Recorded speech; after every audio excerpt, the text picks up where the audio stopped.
Halloween 2 is about Laurie Strode going to the hospital after her encounter with Michael Myers. Michael Myers is trying to figure out where she is, find her, and try to kill her. Well, we got Dr. Loomis, who has a plan once he finds Michael Myers and possibility send him to hell. Hey everybody, how you doing out there? Well, I've already gone through my entire speech when it comes to how often I've watched these movies from the original all the way up to Halloween Ends, which came out a couple years ago. If you're interested in seeing that, you can always go back and check that one out. I'm just going to go right into the likes. So the first thing I want to talk about is I like the quick recap of like maybe the last 3 minutes of Act 3. It's a little quicker. It's probably only about maybe a minute and a half in this one so they can get right into Halloween 2 and Act 1. I like that transition. I really like seeing when you actually, old school movies would do stuff like this. Friday the 13th was like the biggest one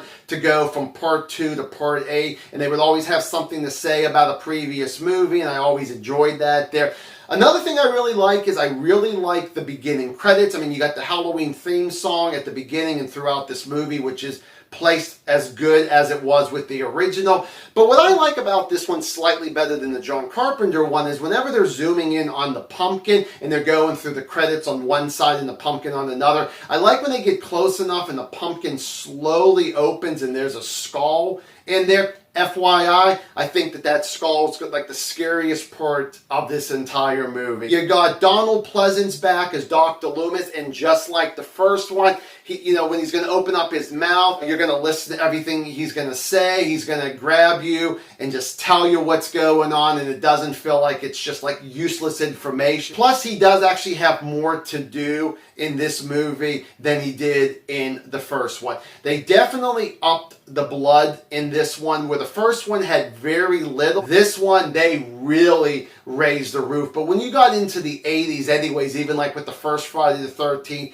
the second one, and maybe any other one and done movies before this one came out, you were getting into blood in the 80s, which was awesome. So I'm glad they actually did that. That really did work for me. One of the last few shots of this movie, again, not going to go into too much details, spoiler free, but there is some really cool stunt work that really was great. I'm like, whoa. And of course, you don't get stuff like this anymore. So I just kind of enjoyed what we actually got with what the stuntman had to do in this particular scene at the end. And the final like is going to be the hospital setting is so creepy, and it actually works, especially whenever all the lights are out and it's dark and you got a killer on the loose there going after people. And moving on to the dislikes, the first thing I actually want to throw out is the new cast members that we have in this sequel. We have nurses, we have paramedics, we even have a security guard at the hospital where Laurie is, and we even have more cops where maybe one or two of them might actually outshine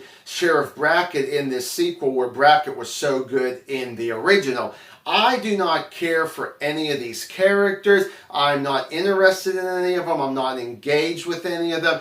Most of them, their acting is poor. There might be one or two that's okay at best. Just not a fan of any of these new cast members. The story and the script by Carpenter does not have the impact that the first one had, where the first one, you cared for these people. You feared for their lives. Michael Myers was scary. That was a good story. It was a really good script for the most part. Most of the characters, I really did like their acting. But in this, it just feels like it's the complete opposite, where a lot of people just fall on their face. Another thing I really don't like, thinking about falling on your face, was the humor in this movie here. You got the comic relief Bud, who is one of the paramedics, and every time he thinks that he's telling a funny, good joke, nobody else actually laughs in the movie. And for me, I'm rolling my eyes, and I just felt like that. I wish one person would have just punched him in the mouth, and maybe he would have stopped telling these jokes. Going with a couple characters. One is Sheriff Brackett. Now, why I actually said not too long ago one or two cops outshined him was because he's hardly even in the movie. Now, in the first one, he really wasn't in it that much, but he's in like maybe 2 or 3 very quick scenes early into the movie, and then he disappears, and then we get these 1 or 2 other cops that hang around with Dr. Loomis trying to figure out where Michael Myers is and what that plan will be to try to send him to hell Hopefully. Laurie Strode, once again played by Jamie Lee Curtis, she hardly has anything to do in this movie. She is in the hospital for about 98% of this movie. She hardly ever talks, and when she does, she mostly mumbles. And I get it's a horror movie, but for a character like her, she shouldn't be making stupid decisions like other people actually does. I did not like the kills in this. Most of the kills were not that memorable. Just the one I like to call a hot tub kill. I think that was actually pretty cool. I even actually like the makeup effects on this particular person's face. I think that actually worked very well. Now, this movie isn't boring. I just wish it was more entertaining than what we actually got out of this. And then the final dislike is going to be Michael Myers. This one is actually played by Dick Warlock. Nick Castle didn't do this one. But Michael Myers, first off, he's not that scary. I'm not scared in this movie. I mean, the hospital setting, as I mentioned, yeah. But him personally, I'm really not that scared of him. The way that he walks, I mean, he's so stiff. He walks like Frankenstein's monster or the Mummy. I don't know if this particular actor, stuntman, was trying to go that way. Another thing was kind of humorous narrative-wise was the way that there was a scene Michael Myers was walking towards the hospital front entrance and the way that he actually breaks through the glass. I just thought it was silly, but it was also really stupid at the same time. I kind of wish he was a lot better, a lot scarier, more of an impact.